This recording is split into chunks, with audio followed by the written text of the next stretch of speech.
sur la place, là, c'est des... D'abord, je tiens à remercier l'Association de botanique pour cette initiative. Elle s'inscrit effectivement dans une volonté que l'on a d'éliminer tous les désherbants dans la ville. Voilà. On a déjà réduit de 80% notre utilisation. On va arriver à 100%. Et une bonne nouvelle que j'ai pu apprécier ces jours derniers, c'est qu'il y a un projet de loi qui va interdire les désherbants dans les villes. Pourquoi? Parce que le désherbant dans la ville, 99% des molécules vont directement à la rivière. Comprends? Autant en zone cultivée, la terre intègre et peut, même s'il y a des limites à avoir, dans la ville, c'est catastrophique. Voilà. Donc le jour où on a pris connaissance de ça, en 2006 à peu près, on a engagé avec nos services un travail pour éliminer les désherbants. On a essayé beaucoup de choses, les désherbants thermiques, qui sont tout aussi nocifs parce qu'on produit du CO2 pareil. Et il y a deux initiatives qui ont été prises. C'est d'abord de faire accepter l'herbe, et puis également, quand on veut l'éliminer, l'éliminer à la main. Et c'est pour ça que j'ai cet engin qui a été inventé par nos services, qu'on a appelé l'urbinette. Voilà, l'urbinette. On dit que l'urbinette est au trottoir ce que la binette est au jardin. Voilà, ça, on verra. Et qui permet d'enlever l'herbe qui gêne, et très souvent, l'herbe nocive pousse sur les défauts de la voirie. Donc quand on enlève l'herbe et qu'on corrige les défauts, eh bien l'herbe ne repousse pas et on est tranquille. Si elle vous gêne, on l'enlève et on corrige le défaut qu'il y a. Voilà le principe, mais il y a aussi celui de l'accepter. Voilà. Et je crois que ça c'est important, et vous allez nous montrer également.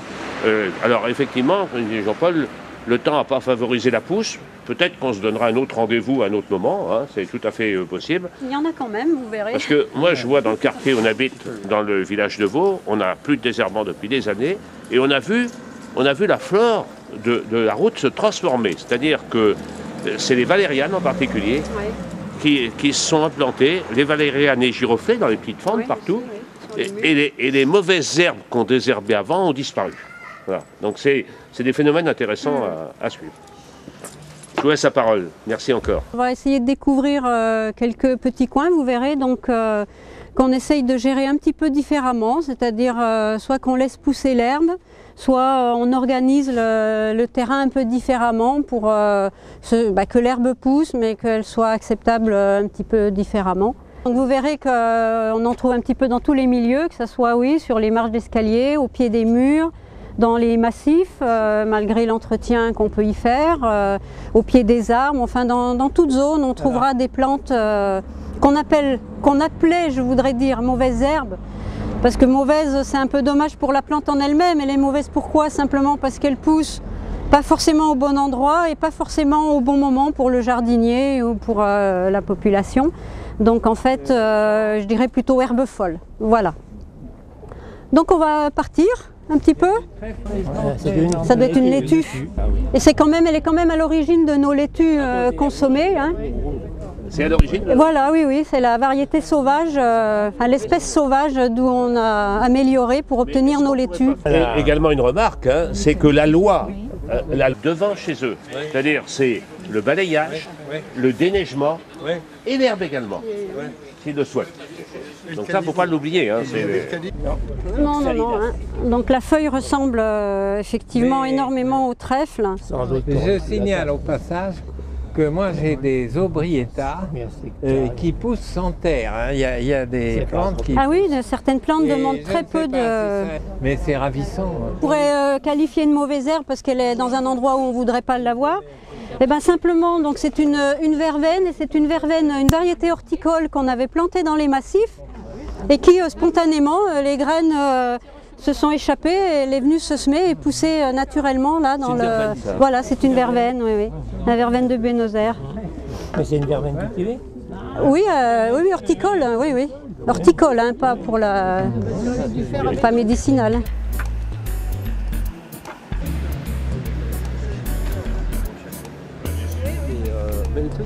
Il a bien poussé quand même. Ah oui, s'il trouve quand même suffisamment. Senson, ça c'est un senson. Et le mouron, c'est les petites fleurs blanches là. Ah oui, c'est ça. Oui. Cette chose qui s'enracine partout un petit peu. Là, elle est sur Sur du dur, elle ne s'enracine pas, mais sur la terre, elle s'enracine à chaque nœud, entre nœuds. Bien que je l'enlève, non? Ah bah oui, si vous voulez, oui. Alors peut-être avec la partie la plus... Avec la petite... ouais, je crois que ça va être plus...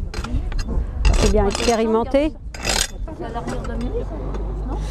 Non, ça n'a rien à voir. J'ai une maison, un appartement. Alors, ce qu'on fait, c'est qu'on dégage un petit peu les beurres et puis après la machine passe. Oui, donc voilà, après on essaye de... Saxifraga. Ah, c'est saxifraga. Principalement le petit saxifrage à 3 doigts, parce que la feuille, effectivement, quand on la regarde, on dirait 3 doigts. Donc un petit saxifrage qui adore les murs comme ça. Souvent on met des dauphins en fonte à une certaine hauteur pour éviter... Alors pourquoi ruine de Rome? Oui, ruine parce que c'est une plante qui pousse sur les vieux murs, qui aime bien les vieux murs. Et c'est une plante qui était à Rome. Dans l'Antiquité, elle était utilisée. Elle était cultivée, plutôt pas utilisée, mais cultivée pour le côté ornemental. Et donc elle poussait sur les ruines, entre guillemets, les murs un petit peu délabrés des monuments. Et donc voilà, on a fait l'association ruines et Rome, des ruines de Rome. Et puis la particularité, c'est qu'elle a des pédoncules floraux là, qui viennent s'allonger et s'infiltrer dans les fissures quand elle est en fleur, elle est côté soleil, et quand elle est défleurie, au moment où la graine commence à se former, effectivement, elle se court pour aller dans les zones d'ombre et donc dans les fissures entre les pierres. Et la graine donc, tombe donc dans un endroit favorable pour après germer. Même les mouettes, quand même. Ils sont très bons, hein. Et puis donc à côté, vous avez des petites rosettes de feuilles qui ressemblent un petit peu. Donc ça, c'est un laitron. Alors laitron, lait, hein, quand on casse la feuille, pareil, on trouve un latex qui sort de la plante. Ça se mange, ça. Oui, en relativisant. Alors, on peut même pas voir les lobes.